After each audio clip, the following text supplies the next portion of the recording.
చాలా ఘోరమైన తప్పని ఈ సందర్భంగా తెలియజేస్తున్నాను. ఎందుకంటే బాలినేని శ్రీనివాసరెడ్డి గారు ఎవరికన్నా అసూయతోటో కీడు కోరతారేమో కానీ మేము ఆయన్ని కీడు కోరట్లా. ఎందుకంటే ఆయన దేవుడి మీద ప్రమాణాలు చేసి నేను అవినీతి చేయలేదంటాం, అమ్మవారి సాక్షిగా మళ్ళీ అక్కడికి పోయి ఇక్కడ వాళ్ళకి అందరికీ తెలుసు, ఆయన ఓట్లన్నీ అందరికీ అర్థమవుతాయి, అక్కడికి పోయి అమ్మవారి సాక్షిగా అని చెప్పి ఆ గద్గద స్వరంతో ఊగిపోతా మా నాయకుడిని ఎట్ట గెలుస్తాడో చూస్తానంటాం. జగన్మోహన్ రెడ్డి గారిని గెలుపోవటమని నిర్దేశించే శక్తి బాలినేని శ్రీనివాసరెడ్డి గారికి ఉందా? అది ఆయన అర్థం చేసుకోవాలి. తర్వాత చాలా సందర్భాల్లో మేము పార్టీలో అందరికీ తెలుసు, పార్టీలో ఉన్న నాయకుడి పట్ల ఎందుకులే తక్కువగా చేయటం అనే ఉద్దేశంతో కలిసి తిరిగి గవక్కన మాట్లాడకూడదనే మొహమాటంతో మాట్లాడకపోతుంటే ఆయన అబద్ధాలు కొనసాగుతూనే ఉన్నాయి. ఆయన రాజశేఖర రెడ్డి గారికి నా బంధువుని, ఆయన పెట్టిన భిక్ష అంటున్నాడు. రాజశేఖర రెడ్డి గారికి మీకు మధ్య ఇంకేమీ లేదా? రాజశేఖర రెడ్డి గారు మీకు ఏ విధంగా బంధువు అయ్యాడు? వైవి సుబ్బారెడ్డి గారి చెల్లెల్ని మీరు చేసుకున్నందువల్ల బంధువు అయ్యాడు. వైవి సుబ్బారెడ్డి గారు నీకు టికెట్ ఇప్పడానికి ఎంతమంది కాళ్ళు గడ్డాలు పట్టుకొని ఉంటాడు? అది ఆయన తెలుసు. ఆయన బయటికి చెప్పలేక ఎవరు ఆత్మీయులేని మా బొట్టులు కొంతమంది చెప్తుంటారు. ఎంతమందిని ఆయన బతిలాడుకుంటే ఒంగోలు లాంటి టికెట్ నీ దాకా వచ్చింది. వాళ్ళు మాకు వచ్చే అవకాశాలు కూడా వద్దు, మా చెల్లెల్ని ఇచ్చాం, బాధపడుతున్నాడు ఏదో ఇక నువ్వు పెట్టే బ్లాక్మెయిలింగ్ అంతా వాళ్ళు లొంగి రాజశేఖర రెడ్డి గారిని ఆయన పర్సనల్గా బతిలాడుకొని ఇంకా ఆ రోజు జిల్లా నాయకులందరినీ, మాగుంట కుటుంబాలని వీళ్ళందరినీ రిక్వెస్ట్ చేసుకొని టికెట్ ఇప్పించుకుంటే రాజకీయాల్లోకి మీరు రావటం జరిగింది. తర్వాత త్యాగం చేశానని ఆయన క్లెయిమ్ చేస్తూ ఉన్నాడు పార్టీలో. మంత్రి పదవిని తృణప్రాయంగా త్యాగం చేశాను జగన్ గారి కోసమని. అమాయక జనానికి చెప్తే నమ్ముతారు కానీ జగన్ గారికి తెలీదా నువ్వు త్యాగం చేసింది లేనిది? రాజశేఖర రెడ్డి గారి మరణం తర్వాత ఇద్దరే వ్యక్తులు రాజీనామా చేసింది పార్టీకి. ఒకటి కొండా సురేఖ, రెండు పిల్లి సుభాష్ చంద్రబోస్. మీరు రోషి గారి ముఖ్యమంత్రికి ఉన్నంతకాలం మీరు మంత్రిగా కొనసాగారు. తర్వాత మంత్రివర్గం మారి కిరణ్ కుమార్ రెడ్డి ముఖ్యమంత్రిగా బాధ్యత తీసుకునేటప్పుడు కొత్త క్యాబినెట్ని ఎన్నుకుంటారు. ఆయన నీ సామర్థ్యం పట్ల నమ్మకం లేక నిన్ను క్యాబినెట్లోకి తీసుకోలే. 2 నెలలు నువ్వు వెయిట్ చేసావు మంత్రివర్గంలో స్థానం దొరుకుద్దేమోనని. ఓదార్పు యాత్రకు కూడా మీరు మొహం చాటేశారు. ఇక ఎట్లాగో మంత్రి పదవి రాదు కదా, జగన్మోహన్ రెడ్డి గారి దగ్గర కూడా వెనకబడతామని చెప్పి అప్పుడు మీరు పార్టీలోకి వచ్చి తిరుగుతా జగన్మోహన్ రెడ్డి గారి కోసం త్యాగం చేశానని చెప్పటం పెద్ద అబద్ధం. ఇవన్నీ నిజాలు చెప్తా అంటే నిజం చెప్పేవాడు ఎవరు? నేను నిజాలే చెప్తున్నాను చెప్పడు. అమ్మవారి సాక్షిగా, అయ్యవారి సాక్షిగా అని ఎవరు చెప్పరు. బిడ్డల సాక్షిగా, మనవాళ్ళ సాక్షిగా అని ఎవరు. ఎందుకు? అసలు నీ క్రెడిబిలిటీ ఉంటే నువ్వు చెప్పే మాటే జనంలో వింటారు కదా. కొడుకు మీద ఒట్టేసుకోవటం, మనవడి మీద ఒట్టేసుకోవటం, ఆఖరికి ఆళ్ళొట్లు సరిపోవని సాక్షాత్ వెంకటేశ్వర స్వామి మీద ఒట్టేసి నేను అవినీతి చేయలేదంటాం. మీ నాన్నగారు ఆస్తులు కొంజేడులో 1 ఎకరం కూడా అమ్మినట్టు మేము ఆ గ్రామంలో కనుక్కుంటే చెప్పలా. 1 ఎకరం కూడా అమ్మినట్టు ఎవరు కొంజేడు గ్రామస్తులు చెప్పట్లా. మరి మీ నాన్నగారు ఆస్తులు అమ్మి రాజకీయాలు చేస్తే అసలు నువ్వు చేసిన రాజకీయాలకి మీ నాన్నగారు ఆస్తి ఎన్నిసార్లు అమ్మాలి? 5 సార్లు ఎలక్షన్ చేసావు. మీ విలాసాలకి స్పెషల్ ఫ్లైట్లు పెట్టుకొని రష్యా పోయి పేకాటాడే శక్తి నీకు వచ్చిందా మీ నాన్నగారు ఆస్తితోటి? గోవాలో, శ్రీలంకలో క్లబ్బుల్లో మీరు ఆడే కోట్ల రూపాయల ఆటలకి మీ నాన్నగారు ఆస్తి ఒకరోజు సరిపోద్దా?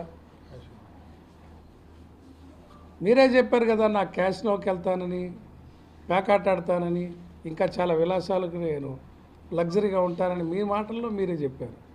సౌమ్యుడిని అనుకుంటారంటాడు. మీరు సౌమ్యుడని మీకు మీరు సర్టిఫికేట్ రాసుకుంటే ఎట్టవాసు గారు? ఈ ఒంగోలులో ఎవరి జోలికి రాని బ్రాహ్మణుల జోలికి, నోరు లేని వయసుల జోలికి, వాళ్ళ ఆస్తుల జోలికి, వాళ్ళ మాన ప్రాణాల జోలికి వెళ్తేనే కదా వాళ్ళందరూ శాపం తగిలి మీకు ఇవాళ ఈ పరిస్థితి వచ్చింది. ఇది మీరు తెచ్చుకున్నదే కదా.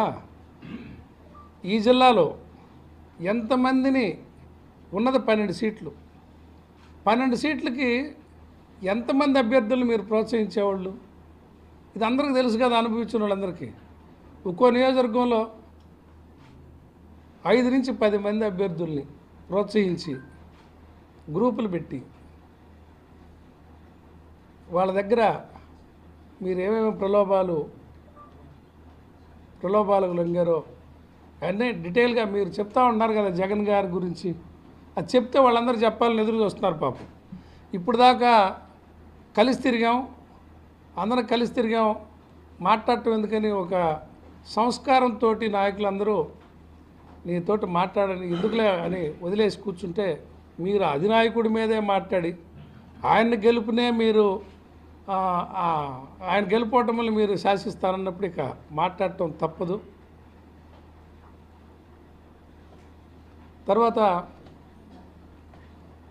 మీరు ఇక రాజకీయ నాయకుల జీవితాలతో ఆడుకోవటం కాకుండా భూములు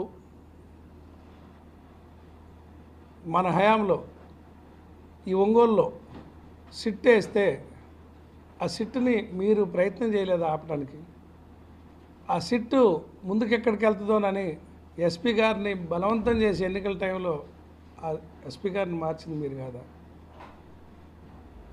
నోరు లేని వాళ్ళ ఆస్తులు మీ చుట్టూ ఉన్నోళ్ళు ఇన్వాల్వ్ అయ్యారని, వాళ్ళ ఆస్తుల్లో జోక్యం చేసుకున్నారని మీ మీద ఒత్తిళ్ళు వస్తే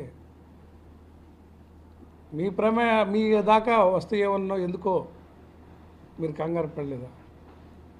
తర్వాత ప్రతిపక్షంలో ఉన్న వాళ్ళని బూతులు తిడతా అదే జన సైనికుల మీద, అదే కూటమి నాయకుల మీద మీరు కేసులు పెట్టి వాళ్ళందరినీ హెరాస్ చేసి ఈ ఒంగోలులో ఇప్పుడు వాళ్ళ కాడికి పోయి వాటాలు అడుగుతారే. పవన్ కళ్యాణ్ మీకు వాటాలు ఇవ్వాలా? మీరు ఏం పార్టీకి పనిచేశారని వాళ్ళ పార్టీకి పోయి మీకు వాళ్ళు వాటాలు ఇవ్వాలా? అక్కడ నవ్వుకుంటున్నారు మీరు మాట్లాడుతుంటే. స్టేజ్ మీద కూర్చున్న జన సైనికులు అందరూ, ఆ వీర మహిళలు, వాళ్ళందరూ నవ్వుకోవటం మీకు అర్థం కావట్లేదా వాసు గారు? మీకు వయసు పెరుగుతుంది, మిమ్మల్ని అనాలన్నా మాకు సంస్కారం అడ్డం వస్తూ ఉంది. అందరం కలిసి తిరిగాం. ఈ రాజశేఖర రెడ్డి గారి కుటుంబంతో, వైవి సుబ్బారెడ్డి గారి బంధుత్వంతో మీరు ఎదిగి వేల కోట్ల సామ్రాజ్యాన్ని మీరు సృష్టించుకొని మీ వియంకుడు ఊరు మీ బినామే కదా. మీరు 100 ఎకరాలు బినామీల పేరుతో గ్రానైట్ లీజులు, 100 ఎకరాలు క్వాడ్జి లీజులు, వేల కోట్ల సామ్రాజ్యం అందరికీ తెలుసు. ఎంక్వైరీ చేయమని అందరి మీద ఎంక్వైరీ ఎందుకు? మీ మీద ఎంక్వైరీ వేస్తారనే కదా మీరు పార్టీ మారింది. మీ మీద ఎంక్వైరీ ప్రతిపక్ష నాయకుడు ఇప్పుడు నీ మీద ఇప్పుడున్న ఎమ్మెల్యే ఎంక్వైరీలు అడుగుతాడని కదా మీరు పార్టీ మారింది. మీరు మొదటి నుంచి కోర్టుగా తెలుగుదేశం పార్టీకి పనిచేస్తున్నారని దానికి ఉదాహరణ 2014-19 మధ్య ఎమ్మెల్యేలందరినీ తెలుగుదేశం వైపు మరల్చలేదా? అంటే 2 ప్రయోజనాలు దాంట్లో. పోతల రామారావు, గొట్టిపాటిరావు సీనియర్లుగా ఉన్నారు కాబట్టి రేపు భవిష్యత్తులో ఏదన్నా జగన్మోహన్ రెడ్డి గారు వాళ్ళకి ఎక్కడ మంత్రి పదవులు ఇస్తాడోనని వాళ్ళని తొయ్యటం. 2 తెలుగుదేశం పార్టీ వాళ్ళకి నేను మీకు శత్రువుని కాదు అని నమ్మబలుపుకోవటం. తర్వాత వైవి సుబ్బారెడ్డి గారిని ఒక బూచిగా చూపించి నాకు ఆయనతో గిట్టట్లేదు, పసకట్లేదు, నేను బాధపడుతున్నాను అని. అసలు ఎన్నాళ్ళు ఈ డ్రామాలు? అధికారం ఉంటేనే మనిషా? పోయిన 5 ఏళ్లలో అపోజిషన్లో ఉన్నప్పుడు పోయిన తెలుగుదేశం ప్రభుత్వంలో 4 ఏళ్ళు మీరు అసలు రాలా. చివరి సంవత్సరం ఎన్నికలు వస్తాయి అనగా బాధ్యత అడిగి తీసుకొని 1 సంవత్సరం వచ్చి జగన్మోహన్ రెడ్డి గారి గాలిలో గెలిచారు. మళ్ళీ ఇప్పుడు ఓడిపోయింది, మళ్ళీ వెళ్ళిపోయారు.